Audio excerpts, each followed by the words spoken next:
sorry for him. He ran to his son and hugged and kissed him.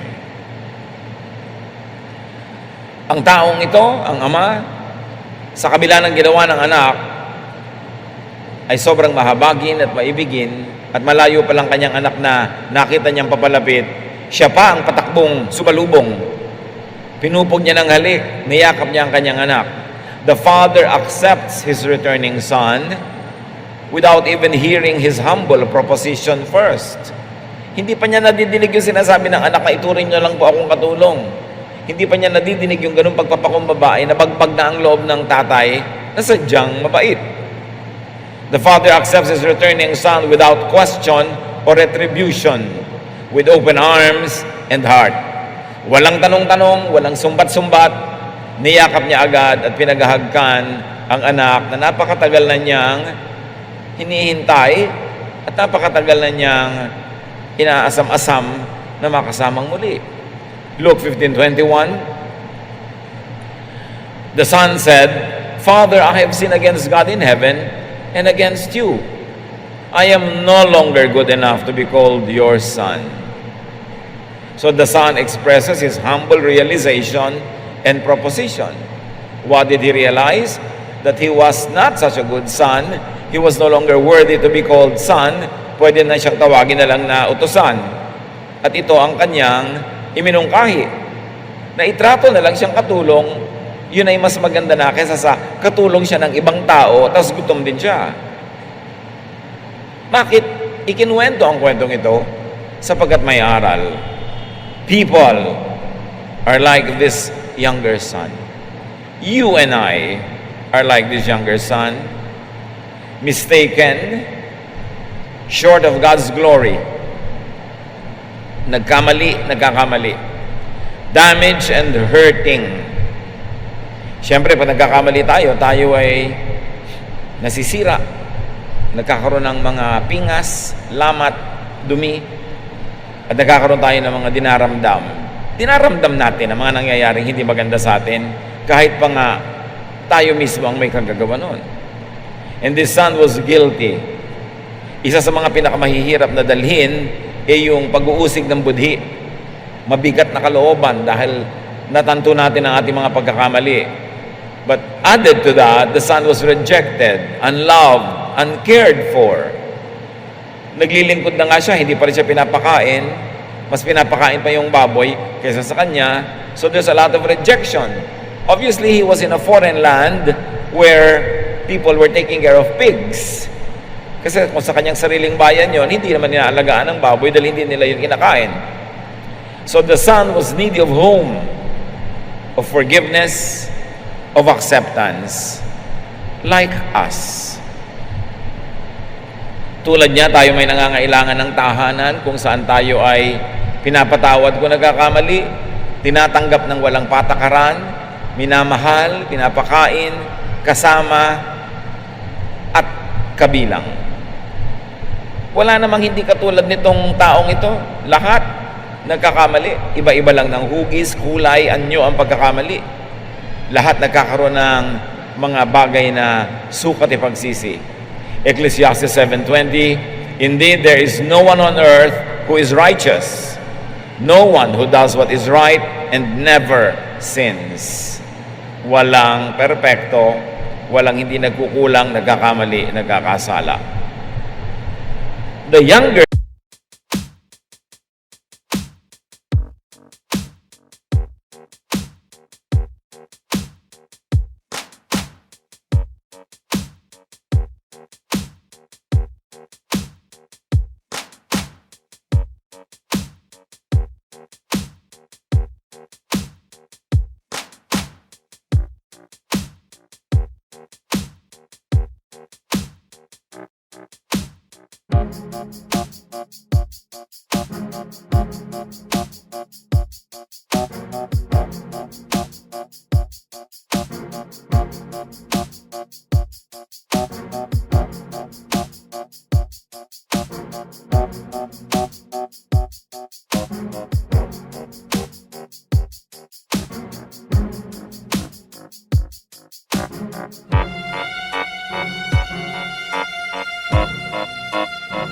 Her son did wrong, obviously, but then he did right. Nakagawa ng mali, pero gumawa rin ng tama. Itinama ang mali, itinuwid ang liko, niliwanagan ang madilim, nililinis ang marumi. Nagbalik loob siya sa kanyang ama. Luke 15:22-24.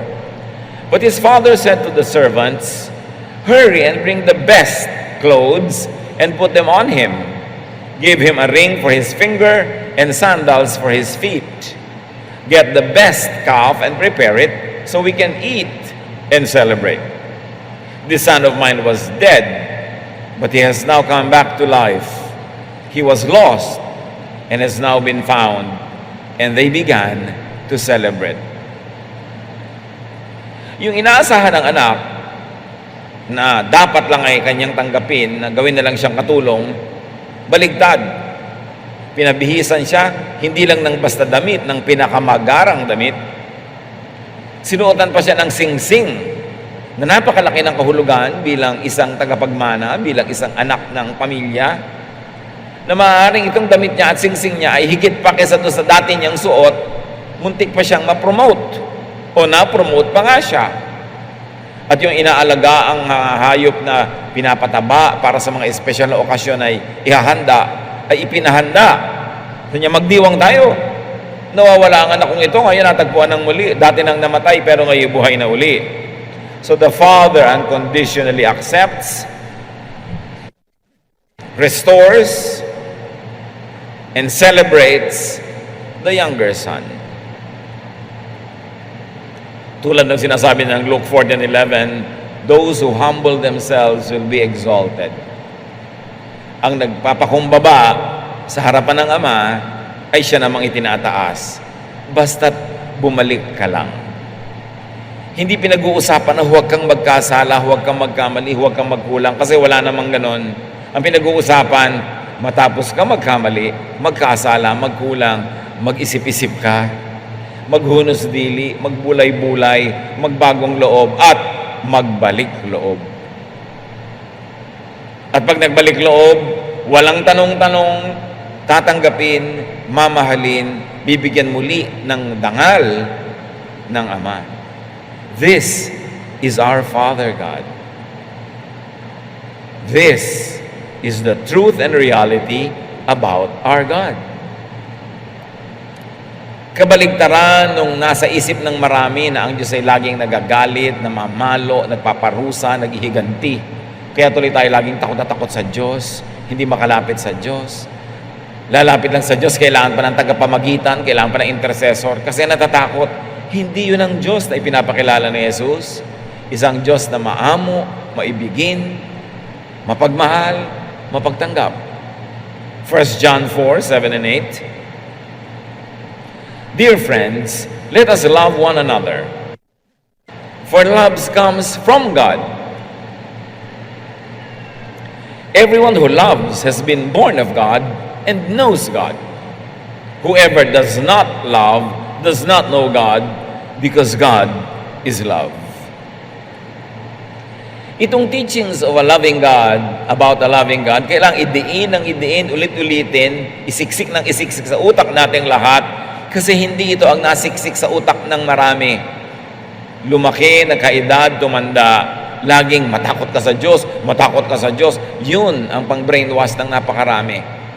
Pero hindi yun ang ipinakilalang Diyos ni Jesus. Love is the greatest and only essential commandment according to Jesus. And love is the greatest according to Paul.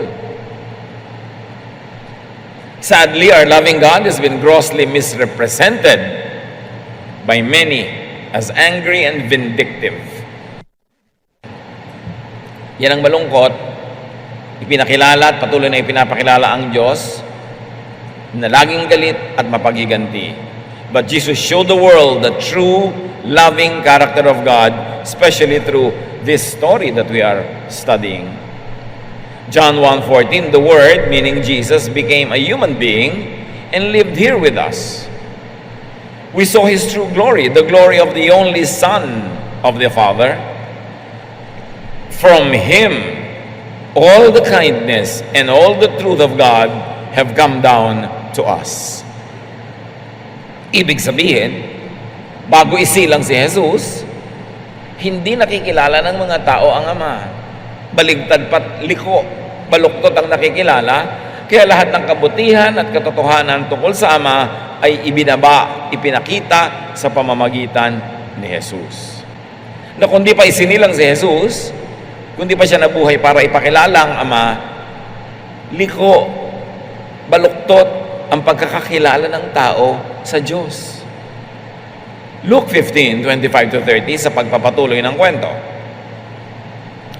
The older son had been out in the field, but when he came near the house, he heard the music and dancing. So he called one of the servants over and asked, "What's going on here?" The servant answered, "Your brother has come home safe and sound, and your father ordered us to kill the best calf." The older brother got so angry that he would not even go into the house. Meanwhile, itong panganay na kapatid na laging correct, laging masipag, laging nasa bahay o nasa bukid lamang, nagtatrabaho, naglilingkod, umuwi. Malayo-layo pa'y nadinig na niya ang mga tunog ng halakhakan, tawanan, tugtugan. Nakita niya ang liwanag at nung lumapit pa lalo ay mga nagsasayaw ang mga tao, nagsasaya. So sabi niya agad doon sa isang katulong na nasa labas, anong nangyayari dito? Sa halip na ma-excite siya na mayroong kasiyahan, negative. Sa niya, anong nangyayari dito? Aba, umuwi na po ang inyong kapatid at nagpakatay ng pinakamatabang hayop ang inyong ama para ipagpiesta natin at ipagdiwang, nagalit imbes matuwa. At ni ayaw pumasok ng bahay. Ganyan yung mga laging matuwid, laging righteous. Maraming ayaw tungtungan, ayaw puntahan, ayaw samahan, hiwalay ng hiwalay. Nakala mo siya madudungisan at marurumihan kung makisalamuha sa kapwa-tao. Nakala mo naman wala talaga siyang dungis. His father came out and begged him to go in. But he said to his father, "For years I have worked for you like a slave and have always obeyed you. But you have never given me even a little goat so that I could give a dinner for my friends. This other son of yours wasted your money on prostitutes, and now he has come home. You ordered the best calf to be killed for a feast."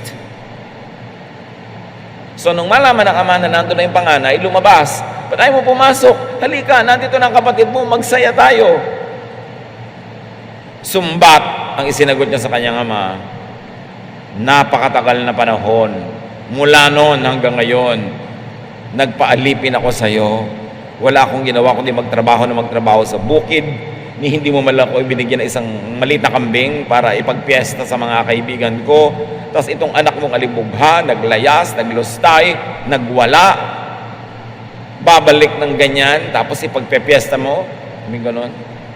The best animal pa ang ihahanda mo. Masama ang loob. What do we see here? The older son rejects his brother. Tulad ng ilan sa atin, na pag ang tingin natin sa ating sarili ay tama, mabuti, maayos, matuwid, nire-reject natin ang ating mga kapatid, mga kakilala, mga kaibigan, kapwa-tao, na sa tingin natin ay hindi natin kasing tama, hindi natin kasing banal, hindi natin kasing buti. The older son rejects his father's unconditional love, kindness, and acceptance to his brother and to him.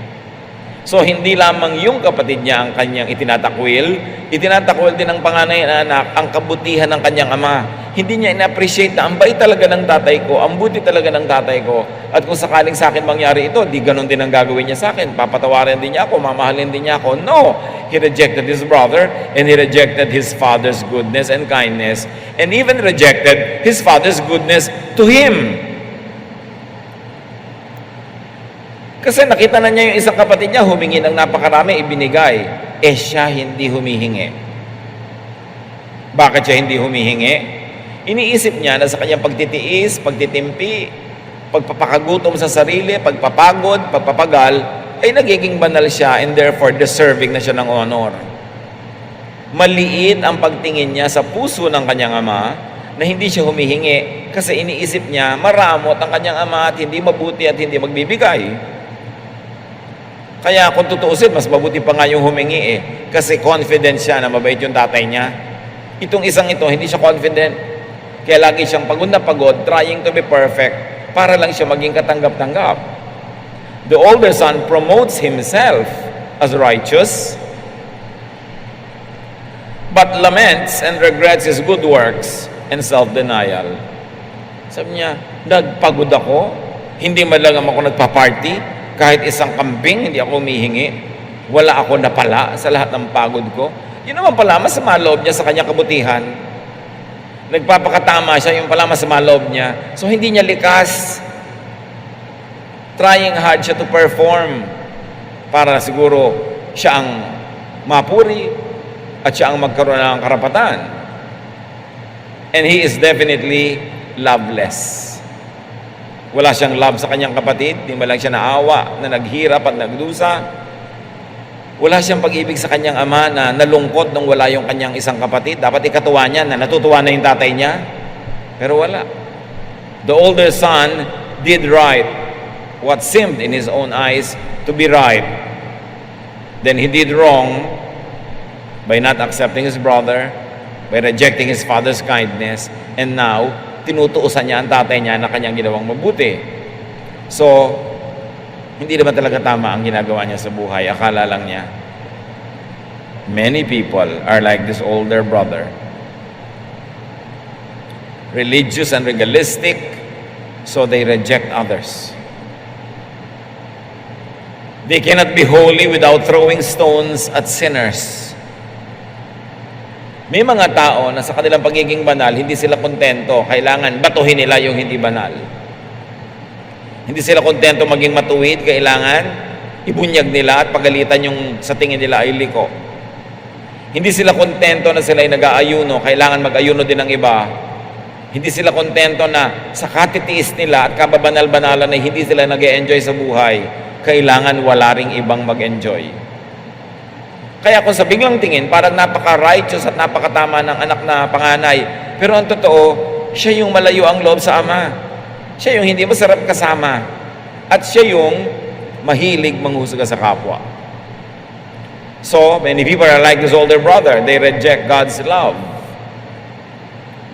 God's forgiveness, God's unconditional mercy. They rely on their own merits. Kailangan lagi sila magtrabaho para maligtas. Kailangan i-maintain nila ang kanilang salvation. Hindi pwedeng love lang ng ama ang nagme-maintain. Kailangan sila, therefore sila ang savior nila. At ang kanilang mga good works. They reject self-realization and satisfaction. Nagigilty sila pag nag-enjoy, pag nasasarapan, pag nagkakatay ng kambing, pag nagpa-party, pag nagsasaya. So tinitiis nila ang lahat. Pagkatapos yung pala isusumbat din naman dahil naiinggit sila sa ibang nag-enjoy. Ito yung pangalawang anak na panganay. They look righteous, they appear righteous, but they really are not. They are so near to the Father and yet so far. At maraming ganong tao, napaka-religyoso, napaka-palasimba, napaka-mapag-aral ng Bible, pero malayo ang puso sa Diyos. At paano malalamang malayo? Hindi maibigin. Hindi maibigin sa kapwa. Laging galit sa mga taong tinuturing niyang may kasalanan. At ang gustong-gusto niya, maparusahan ng Diyos yung may kasalanan. Katulad nitong panganay na ito, ang tingin niya, dapat pinarusahan ng tatay niya yung kanyang kapatid na bunso. Bakit hindi pinarusahan? Ipinagparty pa. Malayong malayo sa Diyos ang kanyang puso, bagamat malapit ang kanyang uso. Laging nagpe-praise the Lord, nag-hallelujah, nagpe-verses, laging dasal ng dasal, pero hindi maibigin. The final test is your love, because God is love. And if your heart is filled with God's Spirit, it will outflow with love.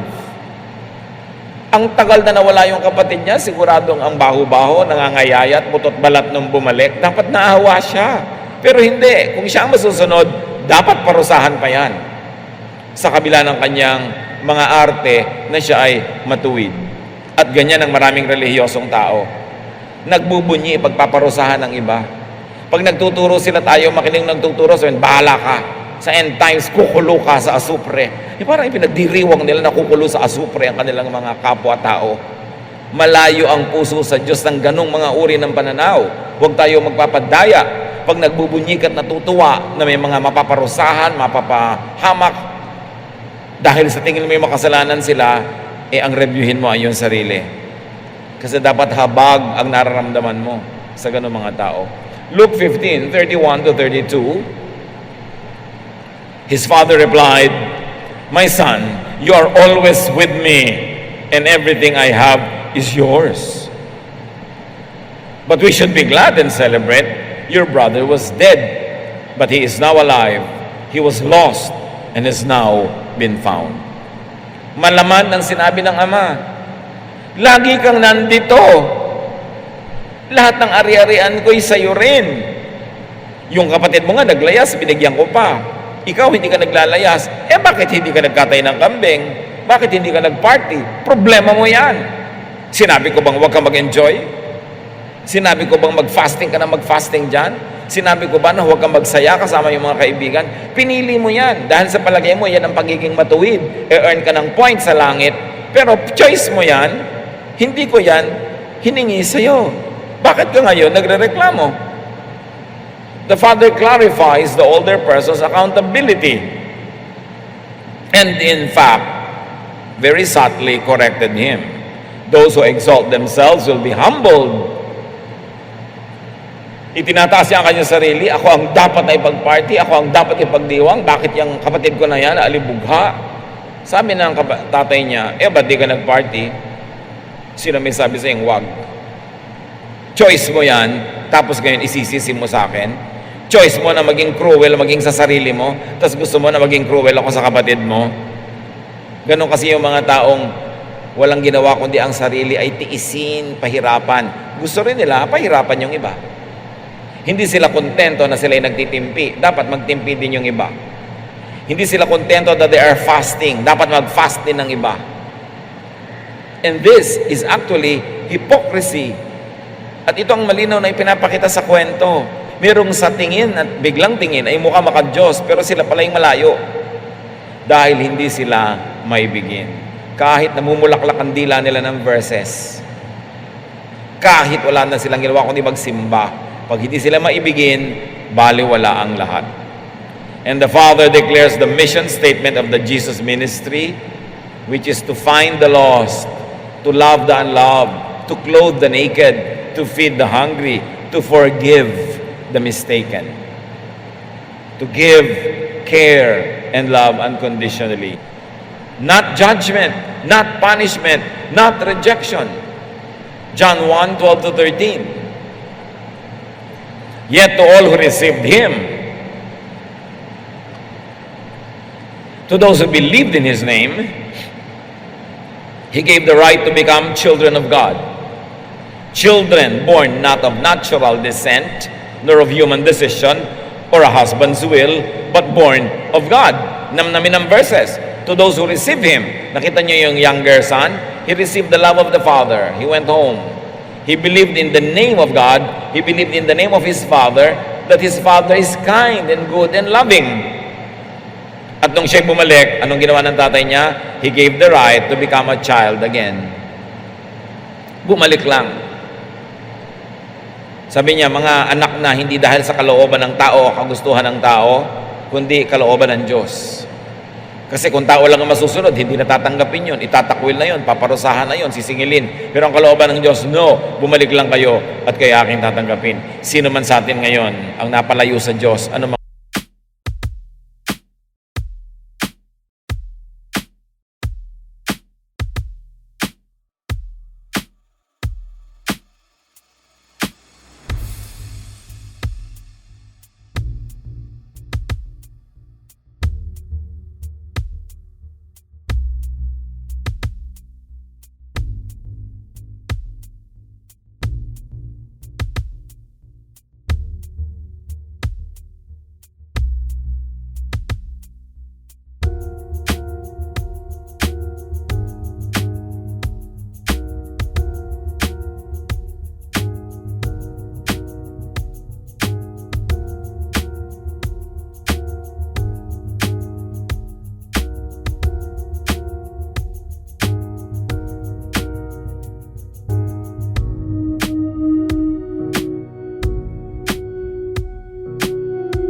ang uri ng layo, malapit-lapit o pagkalayo-layo, bumalik ka lang. Yun lang. Walang drama, walang bayad. Appreciate God's love. Kung may dala-dala ka pang bayad, naiinsulto pa yung kabaitan ng Diyos. Pero yung hubad na hubad ka, gutom na gutom, payat na payat, wala ka maialok, wala ka maibigay, magpapaalipin ka na lang, yun ang tunay na pagkilala sa kanyang kabaitan. Kasi kung may ibabayad ka pa, may pagyayabang ka pa eh. Kung may ipapalit ka pa, may isusukli ka pa, may konti ka pang yabang. Pero yung pipim-pipi ka, pisang-pisa, pigang-piga, pupunta ka sa Diyos nang walang kakibo-kibo at humble, doon mo mararamdaman kung gaano siya maibigin, kung gaano siya kabait. At tayo man mga kapatid, tumatanggap tayo ng regalo ng Pasko, hindi lang tuwing Pasko, kundi everyday. Dapat yun din na ibigay natin sa kapwa. Pag nagsusorry na, tama na, huwag nyo nang awayin, nagsusorry na nga eh. Minsan bumabalik sa'yo, nagbabalik loob kahit walang salita. Minsan nahihiya magsalita. Pero nandun, bahag-bahag ang buntot, nakayuko, pumupunta sa'yo. Nagbabalik loob, tanggapin mo na. Tulad ng ginawa ng ama doon sa kanyang anak. Kasi yun nga ang Pasko. Tumatanggap tayo ng ganun mula sa Diyos, manong ibigay natin sa kapwa. Dahil tayo din naman ay tumatanggap din ng ganong kabaitan. Not by human power, but by God's will. Kasi kung lakas lang natin ang pakakinggan natin, baka tayo maging mapaghiganti pa, maging mapagtuos. Manumbat pa tayo, but by God's will. Pag ang tao nagpapakumbaba na, bumabalik na, tanggapin mo na. Huwag ka nang magpa-hard to get. Huwag ka na magpahirap. Huwag ka na manumbat. Alam na niya yun, kaya nga siya bumabalik eh. Kailangan pa ba namang dut-dutin ang isang sugat na dumudugo na nga? God accepts all who come to Him through Jesus. No one would be rejected. Ganun ang pag-ibig ng Diyos. Jesus helps people who accept His help. Bakit kayang-kaya ni Jesus na tumulong? Because Jesus knew how it was to be rejected. Mark 6:4. But Jesus said, prophets are honored by everyone except the people in their hometown and their relatives and their own family. Sabi niya, alam niyo yung mga propetang tulad ko, tinatanggap ng marami, pero hindi ng kanilang sariling bayan, ng kanilang sariling sambahayan, ng kanyang sariling pamilya. Because even Jesus was rejected by His very own family. He knew how it was to be rejected. And in prophecy, talking about the Messiah, Isaiah 53:3, He was hated and rejected. His life was filled with sorrow and terrible suffering. No one wanted to look at Him. We despised Him and said, He is a nobody. At ganun ang nararamdaman ng maraming tao ngayon. They are rejected. Nobody likes them. Kung kayo mga kapatid, merong sariling magulang, kapatid, anak, kamag-anak, kaibigan that you are rejecting, stop it. At si Jesus mismo, kaya napakagaling niyang tumanggap, siya man naranasang matanggihan. Hebrews 2:18, and now that Jesus has suffered and was tempted, He can help anyone else who is tempted. Sino man ang dumaranas ng tukso, kaya niyang tulungan dahil dumaan siya dyan. Sino man ang nakakaranas na matanggihan, itakwil, matutulungan niya dahil dumaan siya dyan. Kaya sabi niya sa Luke 19:10, the Son of Man came to seek and save the lost. Luke 14:21-23, the Master became, and He said, go as fast as you can to every street and alley in town.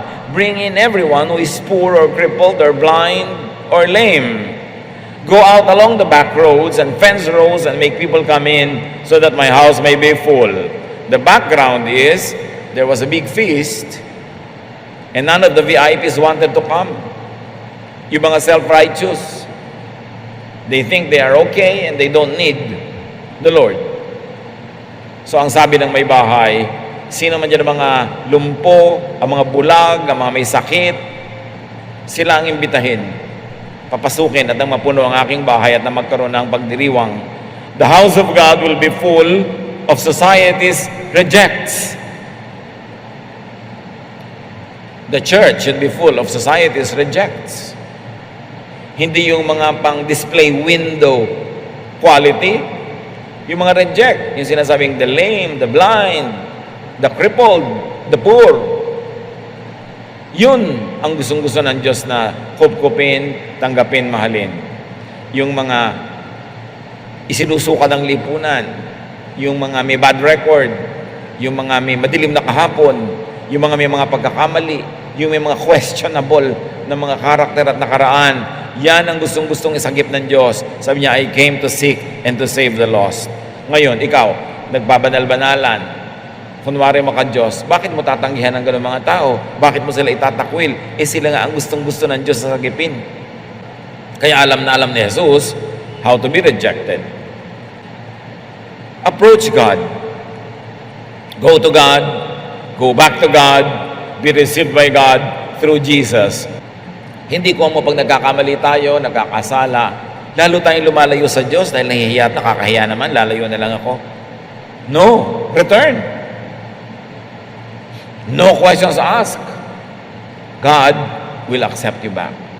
Kailangan ikaw ang unang tumanggap sa sarili mo. Ang dami mga tao, nagpapadala sa akin ng message sa Facebook. Hindi nila tinatanggap ang sarili nila. Ang tingin nila sa sarili nila, hindi karapat-dapat, sila ay liko, sila ay marumi, sila ay sinumpa ng Diyos, etc., etc. Walang ganon. Guni-guni mo yan.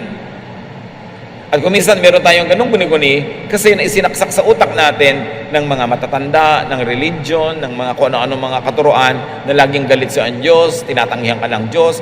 Hindi, Diyos po kaya ang lumikha sa akin, bakit po ako ganito? Alam nga naman si Satanas ang lumikha sa'yo. Lahat Diyos ang lumikha. You are fearfully and wonderfully made. Hindi mo matanggap-tanggap ang sarili mo dahil ang nakalagay sa utak mo yung standard na itinanim dyan ng lipunan, ng simbahan, ng mga tao. So, lampasan mo lahat yan. At ang iyong i-absorb, intindihin, is God loves you no matter what. Pag naintindihan natin yon, may Pasko, Paskong Pasko. Kasi sayang ang Pasko, sayang ang pagpaparito, pagpapakasakit at kamatayan at muling pagkabuhay ni Jesus kung hindi mo pa matanggap ang sarili mo mismo. Tinatanggap ka nga ng Diyos. Kahit ano pang sinasabi ng mga relihiyoso at mga conservative, ang makinig ka kay Jesus, mahal ka ng Diyos, period. Pero hindi naman ibig sabihin na hindi ka na magbabago, hindi mo ayusin ang buhay mo. Pero tatanggapin ka, tsaka ka ngayon mag-ayos. At kung sa pag-aayos mo, nagkamali ka na naman, nadapa ka na naman, tumayo ka ulit, tatanggapin ka na naman ng Diyos dahil walang hanggan ang pag-ibig ng Diyos. Kailan maa-appreciate ito? Masaya na maalala yun. Hindi yung lagi kang kapos, lagi kang kulang, lagi kang takot. Kailangan tanggapin ang sarili at ang kapwa.